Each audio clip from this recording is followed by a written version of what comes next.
السلام عليكم ورحمة الله وبركاته. أهلا بكم معايا فيديو جديد من فيديو النهاردة إن شاء الله هيكون بناء على طلباتكم، وخصوصا البنات المبتدئات اللي طلبوا إن أنا أشرح معاكم النهاردة وحدة المربع السهلة البسيطة دي، باختلاف طبعا ألوانها الجميلة اللي ممكن نكون منها مفرش سرير أو مفرش للسفرة أو شال مستطيل أو بلوزة أو كارديجان أو شنطة.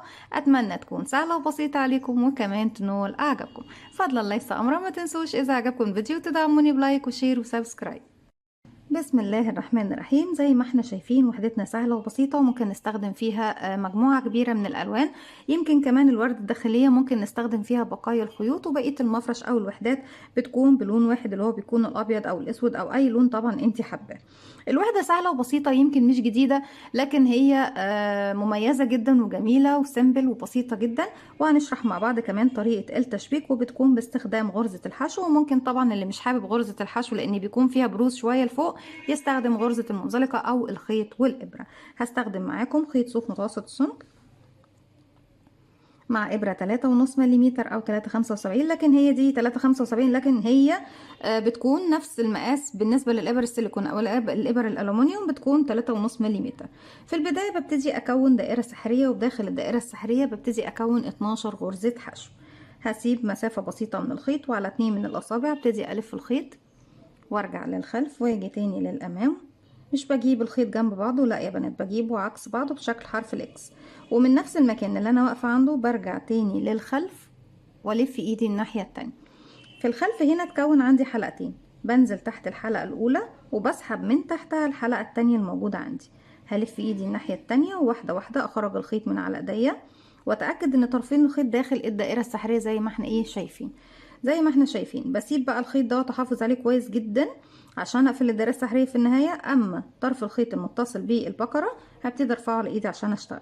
انا لا يمكن اعرف اشتغل داخل الدائره السحريه قبل ما اقفلها، لان لو اشتغلت فيها دلوقتي هتفك معايا. طيب بنقفلها ازاي؟ بيكون عندي على الابره حلقه، بسم الله الرحمن الرحيم، بلف الخيط واخرج منها.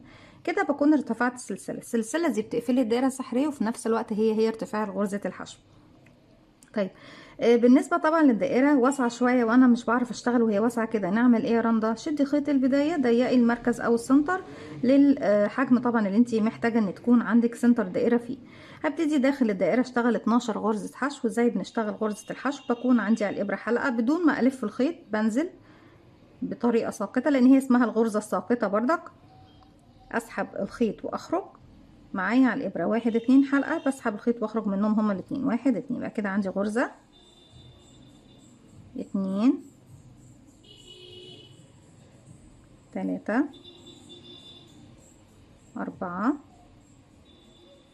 5 6 7 8 9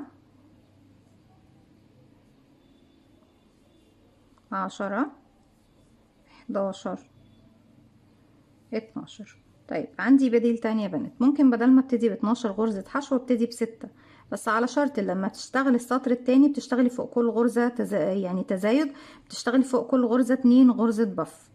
اما احنا في حالتنا دي هنشتغل غرزة بف واحدة. فاول غرزة اشتغلتها بدخل تحت حرف الفي، وباخد معايا خيط البداية كمان اخفيه معايا.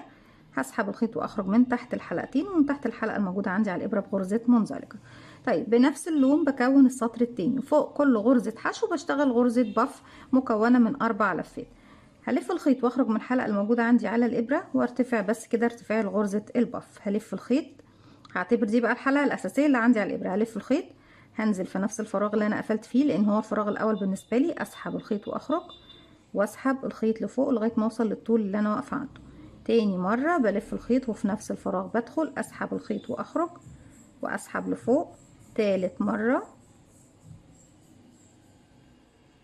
رابع مره والاخير.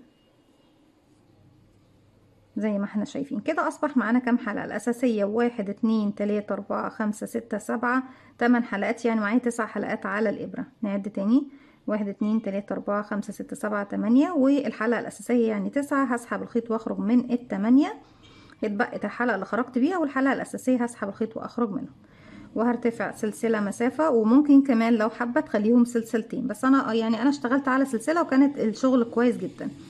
هبتدي بقى اروح للغرزة اللي بعدها اكون كمان غرزة بف. عندي على الابرة حلقة، بلف لفة واحدة وبدخل فراغي رقم 2، اسحب الخيط واخرج واسحب لفوق، 1 2 3 4. كام حلقة على الإبرة؟ 1 2 3 4 5 6 7 8 9. هسحب الخيط واخرج من 8 حلقات، اتبقت حلقتين هسحب الخيط واخرج منهم. وبعد ما اشتغلت الباف هاخد سلسلة مسافة، وفوق كل غرزة من الغرز ال 12 بشتغل فوقيها غرزة باف مكونة من 4 لفات، وبعد كل لفة باخد سلسلة مسافة. في نهاية السطر أصبح عندي 12 غرزة باف فوق 12 غرزة حشو، وما بين كل باف وباف في سلسلة مسافة. بروح لأول غرزة باف اشتغلتها، بنزل تحت حرف الفي وباخد معايا بقية خيط البداية بخفيه معايا بردك، واقفل بغرزة منزلقة.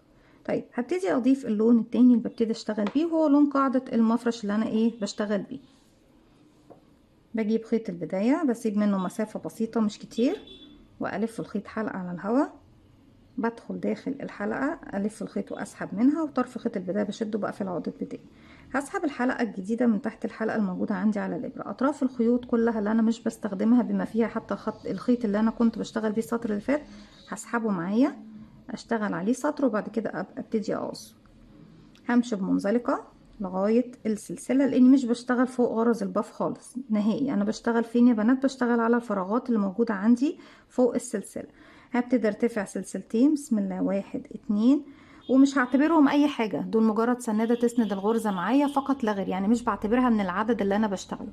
وداخل الفراغ الاول هبتدي اشتغل زاوية مكونة من 2 عمود 2 سلسلة 2 عمود بلفة. ازاي بشتغل العمود بلفة؟ بيكون عندي على الابرة حلقة، بلف الخيط لفة واحدة، لانه عمود بلفة واحدة معنى انك تلف الخيط على الابرة مرة.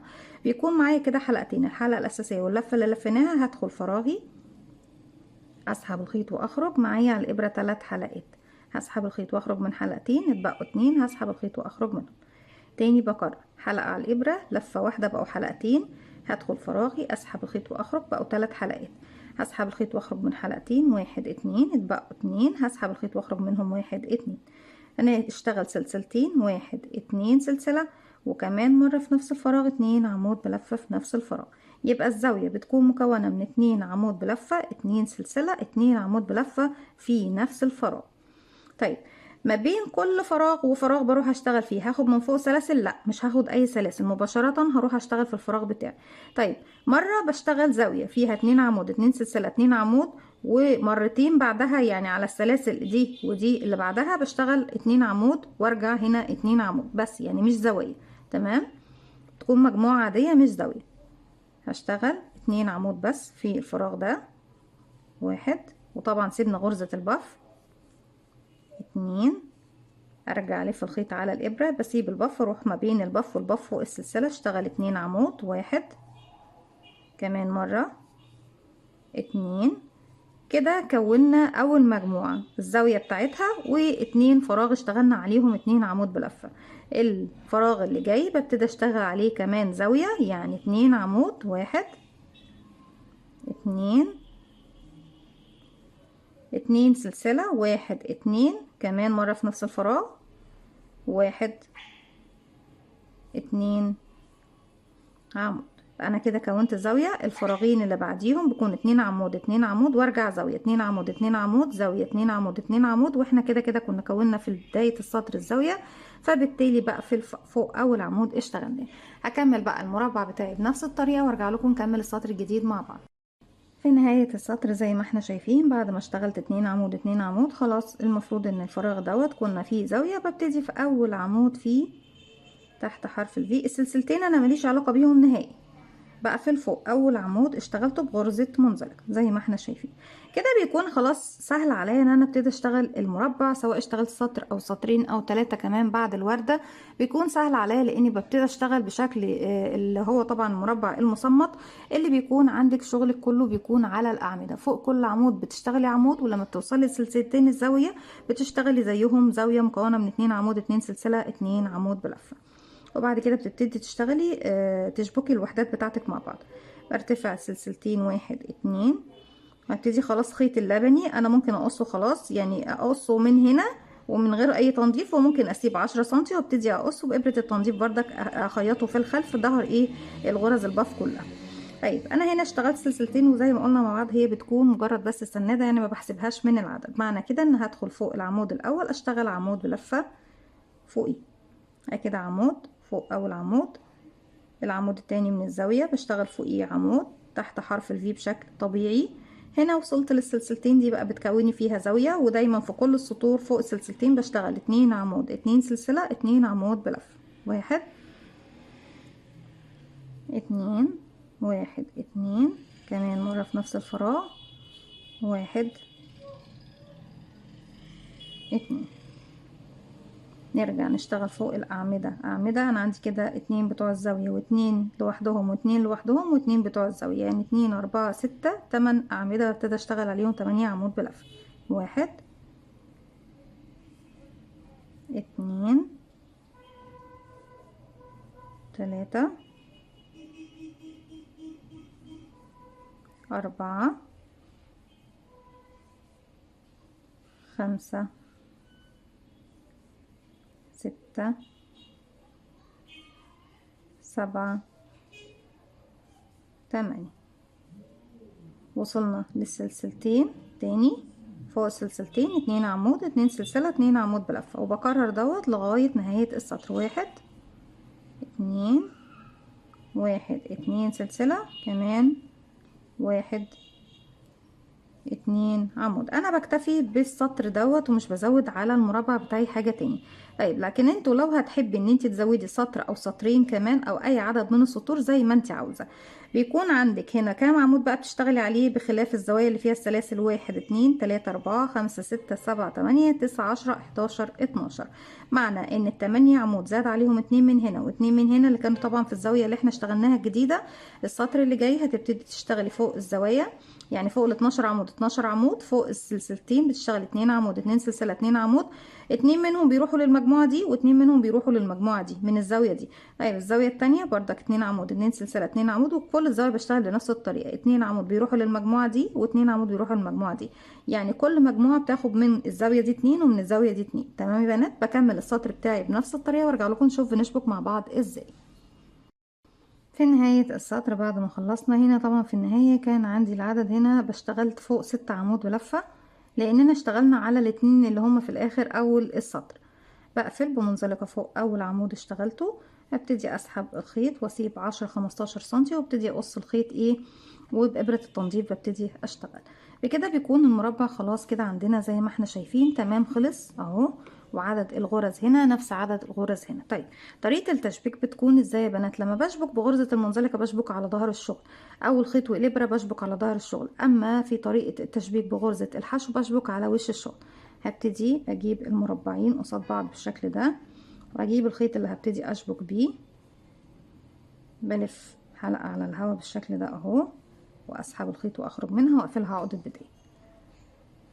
هدخل داخل السلسلتين اسحب الخيط واخرج منهم، بجيب الخيط ده عندي او بسيبه زي ما هو كده. في النهاية بقى ببتدي ادخله داخل الشغل بتاعي من الخلف. هسحب الخيط واخرج من الحلقتين وبعتبر نفسي اشتغلت غرزة حشو. بصوا يا بنات، في بنات كتير لما بيجوا يشتغلوا بتشبيك غرزة الحشو بتدخل ازاي، وهي صح طبعا، والطريقة اللي انا بعملها صح، يعني كل واحد على حسب الديكور اللي هو بيحبه.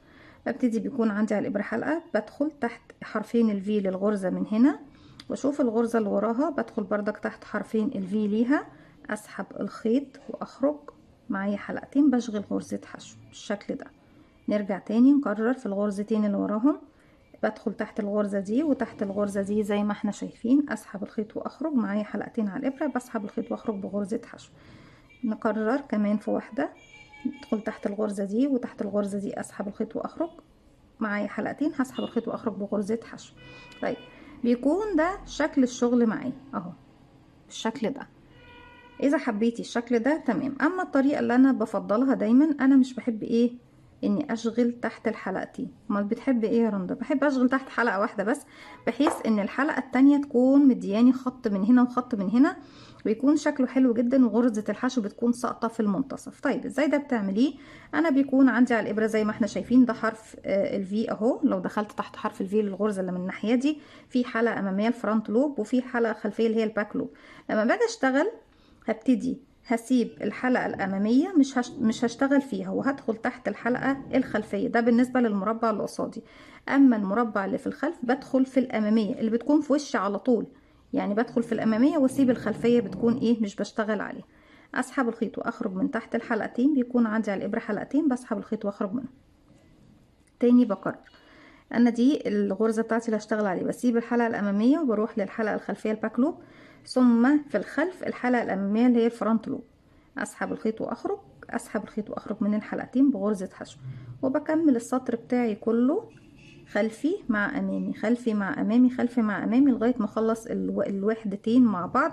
ومش بس الوحدتين، أنا لما باجي أشبك وحدات مربعة يا بنات بصفف، يعني باخد الصف كله واحد هنا واحد هنا، وبقى اشبك الصف كله مع بعض، وارجع بالعرض بقى اشبك بردك الصفوف كلها مع بعضها بالعرض، علشان تختصري وقتك، وطبعا يكون مش هتقصقصي خيوط كتير، والشكل بيكون مميز وجميل وشغلك نظيف ومتين، مش هيفك منك حاجة خالص. بكمل لغاية ما بوصل لنهاية الخط او لنهاية الوحدة المربعة بتاعتي. غرزة حشو فوق كل غرزة بتقابلنا.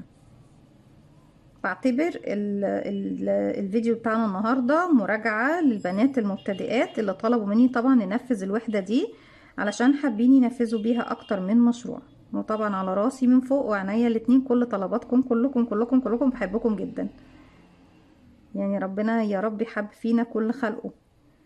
كده وصلت لاخر غرزة، بنزل بقى تحت سلسلتين، اسحب الخيط واخرج واعمل غرزة حشو بقى. خلصت الصف بتاعي كله، بسحب الخيط واسيب 10 سنتي، ابتدي اقص، وبابرة التنظيف ببتدي انضف الشغل بتاعي. بصوا بقى لما احنا اشتغلنا هنا كده المربع ده مرتاح، انا مش شداه، لان أنا لما بشتغل تحت حرف الفي بالكامل بحس ان انا بشد المربعات معايا شويه. تمام. لكن لما بشتغل تحت حلقه واحده بس، الحلقه التانية اهي، شايفين الحلقه اهي قدامنا واضحه وبارزه كل الحلقات، ومن الناحيه التانية بردك الحلقات اهي، وبيكون خط غرزة الحشو عندي في المنتصف. هنا الشغل نضيف، ومن هنا كمان الشغل نضيف وجميل ومميز. وبكده بكون وصلت لنهاية الفيديو بتاعي النهاردة، او الفكرة بتاعتنا النهاردة. اتمنى تكون سهلة وبسيطة عليكم، وكمان تنول اعجابكم. فضل الله يستمر. ما تنسوش اذا عجبكم الفيديو تدعموني بلايك وشير وسبسكرايب، واستنوني فيديو جديد من وي. متنسوش كمان تفعلوا زرار الجرس يوصلكم مني كل جديد. السلام عليكم ورحمة الله وبركاته.